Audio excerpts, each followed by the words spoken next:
English with nonis. අද මේ පාඩම හරහා කතා කරන්න බලාපොරොත්තු වෙන්නේ මේ past continuous tense එක සහ simple past tense එක කොහොමද අපි ප්‍රායෝගිකව භාවිත කරන්නේ කියලා. මගේ කලින් වීඩියෝස් වල past continuous tense එක සහ simple past tense එක භාවිත වීමේ අවස්ථාවන් ගැන කතා කරා. මේකෙදි කතා කරන්න බලාපොරොත්තු වෙන්නේ ඒකේ අභ්‍යාස සම්බන්ධයෙන්. හරි බලන්න මෙන්න මේ පළවෙනි වාක්‍යයේ හිස් තැන් කීපයක් තියෙනවා. ඒ ටික කොහොමද past continuous tense එකේද නැත්නම් simple past tense එකේද ඉන්නේ කියලා බලමු. I space එකක් තියෙනවා වරණ ඇතුලේ C කියලා තියෙනවා Manoj in town yesterday. එතන මම ඊයේ මනෝජ් ටවුන් එකේ දැක්ක කියලා තමයි වාක්‍යය කියලා තියෙන්නේ. එහෙනම් අපිට කියන්න වෙන්නේ I saw Manoj in town yesterday. But he space එක වරණ ඇතුලේ not C කියලා තියෙනවා. ඊට පස්සේ me කියලා තියෙනවා. ඒ කියන්නේ නමුත් ඔහු මාව දැක්කේ නැහැ කියලා තමයි අපිට කියන්න වෙන්නේ. එන එක සරල අතීතයේ තියෙන ඕනේ වාක්‍යයක්. එහෙනම් but he did not see me. නැත්නම් but he didn't see me. He space එක වරණ ඇතුලේ look කියලා තිනවා the other way. අයා ඒ වෙලාවේ මං එයාව දැක්ක මනෝජී මං දැක්කා. එයා මාව දැක්කේ නැහැ. එයා වෙලාවේ වෙන කොහෙරි බලන් හිටියේ. ඒ මොහොතේ කරමින් තිබුණ දෙයක් නිසා අපිට භාවිත කරන්න වෙන්නේ past continuous tense එක. එහෙනම් අපි කියනෝනේ he was looking the other way කියලා. බලමු තවත් වාක්‍යයක්. I space එකක් තියෙනවා meet කියලා තියෙනවා තාරකයන් Jagath at the airport a few weeks ago. මට සති කිහිපයකට කලින් තාරකව සහ ජගත්ව එයාපෝට් එකේදී හම්බ වුණා. එන අනිවාර්යයෙන්ම කියන්නේ I met තාරකයන් Jagath at the airport a few weeks ago. ඊට පස්සේ තියෙනවා they space එකක් තියෙනවා go to Australia and I space එකක් වරණ ඇතුලේ go to England. මම ඒ කට්ටිය ඕස්ට්‍රේලියාවට යනවා මම එංගලන්තයට යමින් සිටියේ. එහෙනම් අපිට කියන්න වෙන්නේ they were going to Australia and I was going to England. ඔවුන් ඕස්ට්‍රේලියාව යමින් හිටියේ මම එංගලන්තයට යමින් හිටියේ. ඊළඟ we space එකක් තියෙනවා have a chat while we space එකක් වරණ ඇතුලේ wait for our flights. එතකොට අපේ flights වලට අපි flights එක අපි බලන් ඉන්නකොට අපි පොඩි කතාවක් දැම්මා. එහෙනම් අපිට කියන්නේ we had a chat while we were waiting for our flights. කියන්නේ තව කාර්යයක් කරනකොට තව කාර්යයක් සිදු වුණා කියලා කියනවා නම් අපි ඉගෙන ගත්තා. කරමින් තිබුණු කාර්ය සඳහා past continuous tense එක භාවිත වෙනවා. අනිත් කාර්ය සඳහා simple past tense එක භාවිත වෙනවා. අය බලමු. ඒකේ තවත් exercises කීපයක්. මෙන්න මේ වාක්‍ය ගත්තොත් එහෙම I space එකක් තියෙනවා වරණ ඇතුලේ cycle home yesterday with a man. ආපහු space එකක් තියෙනවා වරණ ඇතුලේ step out into the road in front of me. හරි. ඒතර මම ඊයේ බයිසිකලෙන් ගෙදර යනකොට හදිසියෙන් මිනිස්සෙක් මං ඉස්සරහා පාරට පැන්නා කියලා තමයි මේ වාක්‍යයේ තේරුම එන්නේ. එහෙනම් අපිට කියන්න වෙන්නේ I was cycling home yesterday when a man stepped out into the road in front of me. මම ඊයේ ගෙදරට බයිසිකලෙන් යමින් ඉන්නකොට මිනිස්සෙක් පාරම මං ඉස්සරහට පාරට පැන්නා. ඒතකොට යම්කිසි කාර්යයක් සිදු වෙමින් තියෙනකොට තව කාර්යයක් සිදු වුණා කියලා තමයි මේ වාක්‍යය කියලා තියෙන්නේ. ඊළඟ බලොත් එimhe I space එකක් තියෙනවා go quite fast. මම ඒ වෙලාවේ හුඟක් වේගෙන් යමින් සිටියේ කියලා තමයි උතන කියවෙන්නේ. එහෙනම් අපිට කියන්න වෙන්නේ I was going quite fast but luckily නමුත් වාසනාවට වගේ I space එකක් තියෙනවා වරණ ඇතුලේ manage to stop. මට පුළුවන් වුණා බයිසිකලේ නතර කරගන්න. එහෙනම් අපිට කියන්න වෙන්නේ I managed to stop in time and space එකක් තියෙනවා වරණ ඇතුලේ not hit him. ඔව් මම හැප්පුවේ නෑ. එහෙනම් and did not hit him කියලා තමයි කියන්නේ. නැත්නම් and didn't hit him. IP exercise එකත් එක්කම තව exercises කීපයක් බලමු කොහොමද මේ simple past tense එක සහ past continuous tense එක භාවිත වෙන්නේ කියලා. මේකද අපිට කරන්න තියෙන හිස් තැන් පෙරවීම. අපි බලමු පළවෙනි වාක්‍යය. Janita space එකක් වරණ ඇතුලේ wait කියලා තියෙනවා for me when I space එකක් වරණ ඇතුලේ තියෙනවා arrive කියලා.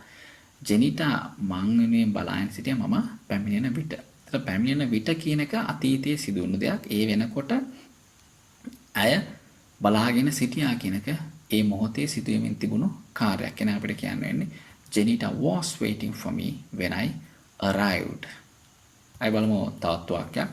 What space එකක් තියෙනවා වරණ ඇතුලේ you do කියලා තියෙනවා at this time yesterday. ඊයේ මේ වෙලාවට ඔයා මොනවද කරමින් සිටියේ? එන අපිට ඒක අහන්න වෙන්නේ what were you doing at this time yesterday? I was asleep. මම නිදාගෙන හිටියේ. ඊළඟ වාක්‍ය බලමු. You මුලින්ම space එකක් තියෙනවා වරණ ඇතුලේ you go කියලා තියෙනවා out last night. ඔයා ඊයේ එළියට ගියාද කියලා තමයි අහන්නේ. ඊයේ. ඒතර ඒක වෙලා ඉවර වෙච්ච දෙයක්. එහෙනම් අපිට අනිවාර්යෙන් භාවිතා කරන්න වෙන්නේ simple past tense. එහෙනම් ඒ වාක්‍යය හිතන්ට එන්න ඕනි. Did you go out last night? No, I was too tired. නෑ මම හුඟක් මහන්සිලා හිටියේ. අය බලමු තවත් වාක්‍යයක්. How fast space එකක් වරණ ඇතුලේ තියෙනවා you drive when the accident වරණ ඇතුලේ තියෙනවා happen. හරි. ඔයා කොච්චර වේගයෙන්ද එළවමින් යමින් සිටියේ අනතුර සිදුවෙන කොට. ඒතර අපි දන්නවා අනතුර සිදුවෙන මොහොතේ ඔබ කොතරම් වේගයෙන්ද ගමන් කරමින් සිටියේ කියලා තමයි මේ වාක්‍යය අහන්නේ. එහෙනම් අපිට පළවෙනි කොටසට අනිවාර්යෙන් දාන්න වෙනවා how fast were you driving when the accident happened. ඒතර දෙවෙනි කොටස simple past tense එක දාලා තිනවා. පළවෙනි කොටසට ඒ මොහොතේ සිදුවීමෙන් තිබුණ දෙයක් නිසා past continuous tense එක භාවිතා කරලා තියෙනවා. අය බලමු ඊළඟ වාක්‍යය. Sam space එකක් take කියලා වරණ ඇතුලේ තියෙනවා a picture of me while I space එකක් වරණ ඇතුලේ not look. ඒතර Sam පින්තූරයක් ගත්තා මම බලාගෙන ඉන්නේ නැතිකොට. ඒතර Sam took a picture of me while I was not looking. මම බලාගෙන නැතිකොට Sam පින්තූරයක් ගත්තා. අය බලමු ඒකේ තවත් වාක්‍යයක්. We were in a very difficult position. අපි හුඟක් අමාරු තත්ත්වයක තමයි සිටියේ. We space එකක් තියෙනවා not know what to do. අපි දැන් හිටියේ මොනවාද කරන්න ඕනි කියලා. එහෙනම් එතන අපිට භාවිතා කරන්නේ වෙන්නේ we didn't know what to do. අපි දැන් හිටියේ නෑ මොකද්ද කරන්න ඕනි කියලා. අතීතේ වෙලා ඉවර වෙච්ච කාර්යයක් නිසා අපි simple past tense එක භාවිතා කරනවා. ඊළඟ වාක්‍ය බලමු. I haven't seen Arjuna for ages. මම අර්ජුනව දැකලා නැහැ සෑහෙන කාලෙකින්. For ages කියලා කියන්නේ සෑහෙන කාලෙකින් කියන එක. when I last වරණ ඇතුලේ see කියන වචනේ තියෙනවා. එහෙනම් මම අන්තිම වෙලාවේ ඔහුව දැක්ක විට අන්තිම දාට ඔහුව දැක්ක විට කියනවා නම් අපිට එන්නත් භාවිතා කරන්න වෙන්නේ when I last saw him he was trying to find a job. මම ඔහු අන්තිම වතාවේ දකිනකොට ඔහු රස්සාවක් ලබා ගැනීම සඳහා උත්සාහ කරමින් සිටියා කියලා තමයි කියන්න වෙන්නේ. අය බලමු තවත් වාක්‍යයක්. I space එකක් තියෙනවා වරණ ඇතුලේ walk along the street when I suddenly space එකක් වරණ ඇතුලේ hear footsteps behind me. මම පාරේ ඇවිදමින් සිටියා. එකපාරට මට අඩිපාරවල් මගේ පිටිපස්සෙන් ඇහෙනකොට එන අපිට කියන්නේ I was walking along the street when I suddenly heard footsteps behind me. තර මං ඒ ක්‍රියාව කරමින් මං ඇවිදමින් සිටියා කියන ක්‍රියාව කරමින් සිටිනකොට මට අඩිපාරවල් කීපයක් ඇහුණා. එතකොට අතීතයේ යම් කිසි නිශ්චිත මොහොතක තව දෙයක් සිදු වෙමින් තිබෙනකොට තව දෙයක් සිදු වුණා කියලා තමයි මේ වාක්‍යය කියලා තියෙන්නේ. somebody space එකක් වරණ ඇතුලේ follow කියලා තියෙනවා me. ආයෙ කියන්නේ මගේ පිටිපස්සෙන් කවුරුරි ඒ වෙලාවේ එමින් සිටියා. එන somebody was following me. I was scared and I started to run. මම බය වුණා එනම දුවන්න පටන් ගත්තා. අය බලමු ඒකේ තවත් example කීපයක්. when I was young මම තරුණ සිටිනකොට I space එකක් වරණ ඇතුලේ want කියලා තිනවා to be a pilot. මට ඕන pilot කෙනෙක් වෙන්න. I wanted to be a pilot. කියන දැන් තරුණ නෑනේ. එහෙනම් අතීතයේ මේක වෙලා ඉවර නිසා අපි අනිවාර්යයෙන්ම simple past tense එක භාවිතා කරනවා.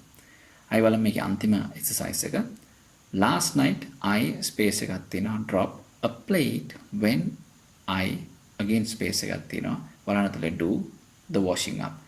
මම ඊයේ නැහැ plate එකක් වැට්ටුවා මම ඒක හොදනකොට. එහෙනම් අපිට කියන්නේ last night I dropped a plate when I was doing the washing up. මම ඒක හොදනකොට මගේ අතින් plate එකක් වැටුණා. fortunately වාසනාවට වගේ ඒක කැඩුනේ නැහැ. fortunately it did not break. එහෙනම් මේ exercise වලින් මම හිතනවා ඔකට තේරෙන්නේ නැති කියලා simple past tense එකයි past continuous tense එකයි කොහොමද භාවිතා කරන්නේ කියලා. එහෙනම් මෙවැනිම තවත් දෑ දැන ගැනීම සඳහා මගේ YouTube channel එක වන English with Nonis එකට අදම subscribe වෙලා bell icon එක click කරන්න. මෙවැනිම තවත් පාඩමකින් ඔබ හමු වනතුරු මම ඔබෙන් සමු ගන්නවා. Bye for now.